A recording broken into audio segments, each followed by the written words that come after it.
Amerika Serikat mulai mengizinkan penjualan minyak Iran untuk menekan harga minyak global. Saat hampir bersamaan, Trump juga mengancam akan menyerang infrastruktur penting Iran jika tak buka Selat Hormuz dalam waktu 48 jam.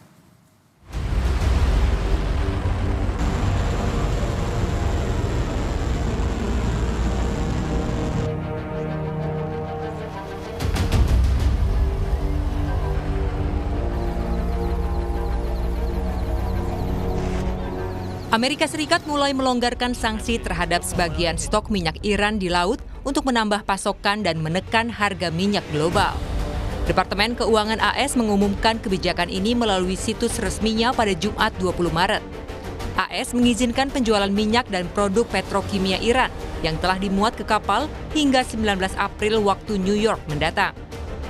Amerika Serikat menerapkan kebijakan ini di tengah harga minyak melonjak hingga 50%, dampak Iran menutup Selat Hormuz dan menyerang sejumlah fasilitas.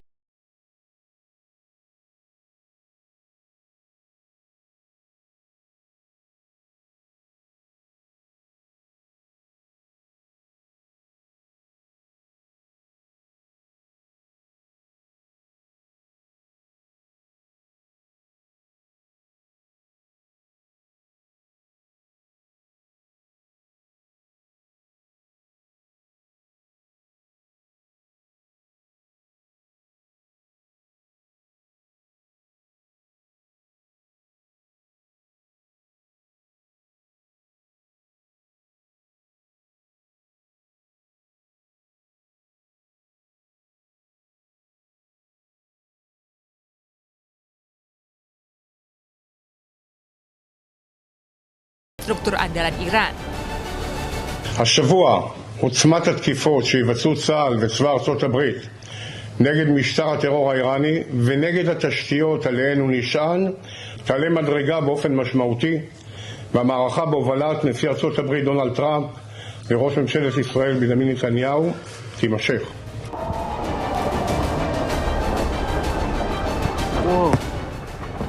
Iran menjawab ancaman AS dan Israel dengan memastikan akan menyerang balik infrastruktur mereka. Iran klaim angkatan bersenjata dan kekuatan udara Amerika Serikat dan Israel dalam kendali Teheran.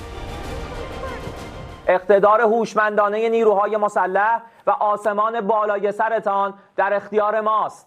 این را ثابت کرده ایم. زیرساخت‌هایمان را بزنید، زیرساخت‌های مهمتر و بیشتری از شما را میزنیم. ما همچنان قدرتمندیم و قدرتمند خواهیم ماند. باذن الله.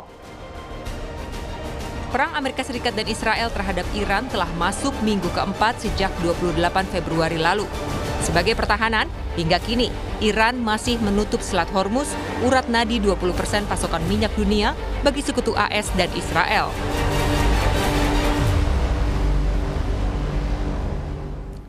Langkah Amerika Serikat membuka akses minyak Iran di tengah ancaman akan menyerang Selat Hormuz dalam waktu 48 jam. Kita bahas sore ini bersama peneliti senior Indo-Pacific Strategic Intelligence, ada Aisyah Kusuma Somantri. Selamat sore, Mbak Aisyah. Selamat sore, Mbak. Ini lagi-lagi yang dibaca Mbak Aisyah, apa sih langkah Trump ini? Kemarin bilangnya katanya akan menyudahi perang. Belum genap 24 jam. Ada lagi bahwa akan menyerang jika Selat Hormuz tidak dibuka selama 48 jam. Yang terakhir membuka penjualan minyak Iran. Sebenarnya langkah apa sih yang lagi diambil Trump saat ini, Mbak Aisyah? Ya, jadi menarik ya kalau kita lihat ini sepertinya ada strategic ambiguity yang dilakukan oleh Trump. Tapi di sisi lain sebenarnya kita lihat langkah yang kemudian dilakukan Trump ini sebenarnya masuk akal. Karena balik lagi kita harus melihat juga strategi yang dilakukan oleh Iran. Sebenarnya Iran ini kan berusaha untuk memainkan long game. Yang kemudian dia incar tidak hanya kemudian kemenangan dari segi militer. Justru Iran ini sebenarnya menerima pain yang dilakukan oleh Amerika Serikat ya. Jadi kemudian beban perang yang begitu besar yang diterima dari Amerika Serikat. Tetapi kemudian yang menjadi titik utamanya sebenarnya di sini adalah tekanan dari segi politik dan dan dari segi ekonomi. Nah, Trump administration ini sudah mendapatkan kritikan yang sangat keras, baik itu dari dunia internasional maupun dari dalam negerinya sendiri, untuk kemudian bisa menurunkan harga minyak. Karena sejauh ini harga minyak sudah hampir menaiki 50% ya dibandingkan dengan harga awalnya, yang tadinya hanya sekitar 60 sampai 70 dolar per barel, lalu kemudian dia naik sampai sekitar 100 ya. Nah, sebenarnya ini strategi Trump dalam kemudian mengangkat sanksi di Selat Hormuz ini dianggap sebagai salah satu cara untuk bisa stabilizing global economy.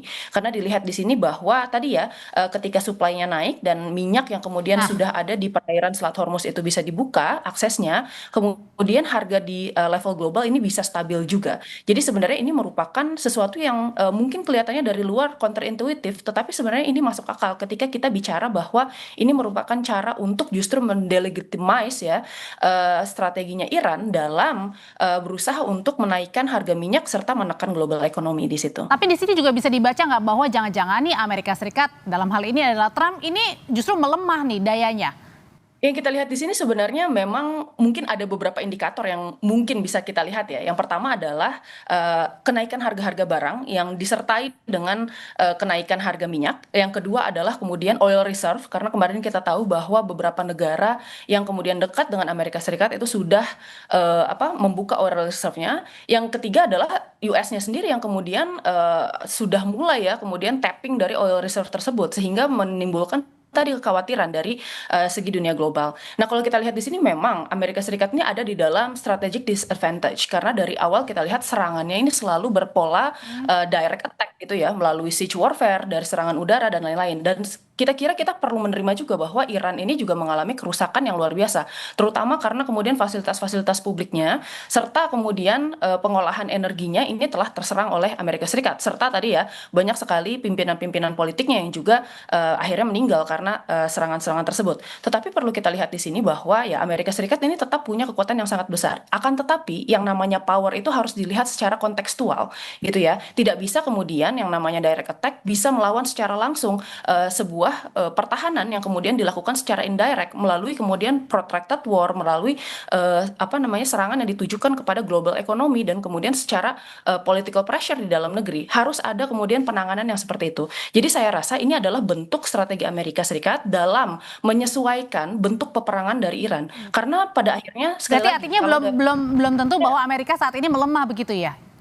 Belum tentu. Saya rasa ini merupakan salah satu cara Amerika Serikat untuk bisa menyesuaikan diri kepada pola perang yang kemudian dibentuk oleh Iran. Karena Iran ini sadar bahwa tadi ya kalau heads on itu pasti kalah. Tetapi kemudian akhirnya dia menarik kemudian bentuk peperangannya ke arah protracted war, dan ini merupakan cara Amerika Serikat untuk mengurangi dampak dari strategi Iran di level global. Termasuk Jadi juga sebenarnya saya rasa Oke, termasuk ya, juga mungkin dari Trump sendiri juga mungkin apakah terdesak juga di dalam internal sendiri karena kan dia akan melangsungkan election lagi ya. Apakah ini juga akan mempengaruhi kebijakan-kebijakan setiap kebijakan yang diambil Trump sekarang?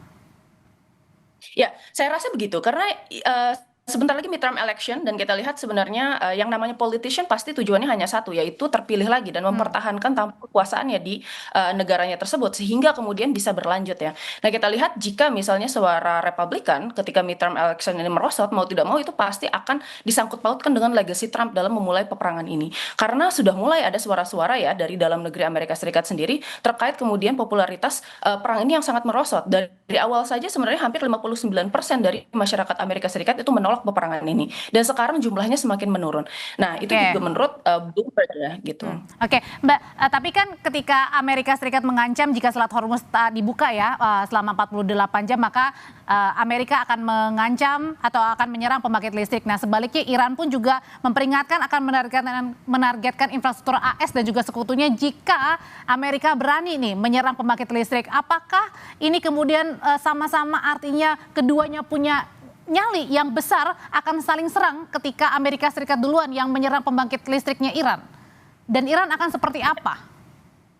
Nah, saya kira kita harus melihat juga maksudnya karakteristik dari waiver yang dilakukan oleh Amerika Serikat ini, bahwa kemudian pengangkatan sanksi ini kan dilakukan secara unilateral terhadap Amerika Serikat ya, oleh Amerika Serikat. Jadi ini bukan sesuatu yang kemudian impose secara wajib ya di dalam kemudian tatanan internasional. Ini juga tergantung terhadap responnya Iran akan seperti apa. Karena kalau dari segi Iran, sebenarnya Iran punya dua opsi saat ini, yaitu yang pertama adalah mengikuti tadi waiver tersebut ya, membuka kemudian perairan Selat Hormuz, lalu kemudian membiarkan 140 juta ya barrel yang kemudian ada di lautan untuk kemudian bisa di-shipping. Iran punya keuntungan, yaitu keuntungannya adalah mendapatkan tadi benefit secara ekonomi untuk kemudian bisa funding negaranya, membangun kerusakan perang, serta kemudian bahkan memasok kekuatan perangnya ya. Nah, lalu yang kedua adalah untuk kemudian bisa menolak waiver tersebut, dan ini sah-sah saja sebenarnya dalam hukum internasional. Nah, yang kita lihat di sini bahwa sebenarnya ketika itu terjadi, nah Iran ini sebenarnya akan kemudian memperkuat dan mempertegas strateginya tersebut. Strateginya apa? Nah, strategi tadi yang menekankan tekanan ekonomi kepada level global, sehingga kemudian tekanan terhadap Amerika Serikat sangat kuat, sehingga tadi terdapat juga tekanan politik di dalam negerinya, karena tadi masalah ekonomi tersebut ini tidak bisa terselesaikan ya oleh kemudian Presiden Donald Trump. Jadi ada dua pilihan tersebut. Nah, sejauh ini kalau kita lihat belum ada statement resmi dari pemerintah Iran terkait kemudian waiver Amerika ini. Nah, kita lihat seperti ya. Ya, jadi Mbak Isya, artinya adalah Iran bertahan dengan menutup Selat Hormuz, tapi satu sisi Amerika Serikat mengancam akan menyerang pembangkit listrik Iran jika Iran tidak membuka. Berarti artinya dua-duanya masih mempunyai daya tawar yang, ya saya tidak tahu nih, yang mana yang harus duluan mengalah dan yang mana harus kemudian tetap bertahan. Ya, saya rasa ini sangat tergantung ya. Karena tadi sekali lagi kita belum bisa mendapatkan dan memprediksi apa yang akan dilakukan Iran. Karena Iran belum memberikan statement resmi dari pemerintahnya. Apabila kemudian ini terjadi ya, maka kemudian akan ada 30 hari ya relief dari segi harga minyak dunia. Tetapi kalau misalnya tidak, berarti kan Iran tetap memilih untuk kemudian bisa bertempur, tetap memilih strategi yang konfrontatif. Nah, apabila misalnya seandainya Amerika Serikat menyerang fasilitas strategi energi Iran, maka yang kemungkinan akan terjadi adalah sebenarnya tidak hanya kemudian krisis di level global, tetapi kemudian juga krisis di masyarakat Iran itu sendiri. Saya rasa itu kemudian cara-cara yang kemudian dilakukan oleh Amerika Serikat sekali lagi untuk mengimbangi tadi strategi Iran dengan kemudian tidak menyerang membabi buta, tetapi secara prosesi menyerang infrastruktur strategisnya Iran, sehingga Iran kehilangan kapasitas untuk bisa bertahan, baik itu secara ekonomi dan kemudian secara resilience dan moral bangsanya. Oke, berarti artinya itu juga masih harus menunggu 48 jam apakah Amerika akan berani, dan satu sisi juga dengan terbuka Selat Hormuz ini atau dengan membuka kembali penjualan minyak Iran, apakah Iran kemudian berani juga ya untuk sebaliknya begitu ya Mbak? Ini berarti masih wait and see sama-sama ya Iran dan Amerika ya? Betul. Mbak Isya, terima kasih untuk ulasannya. Selamat sore Mbak Isya. Dengan senang hati Mbak, selamat sore.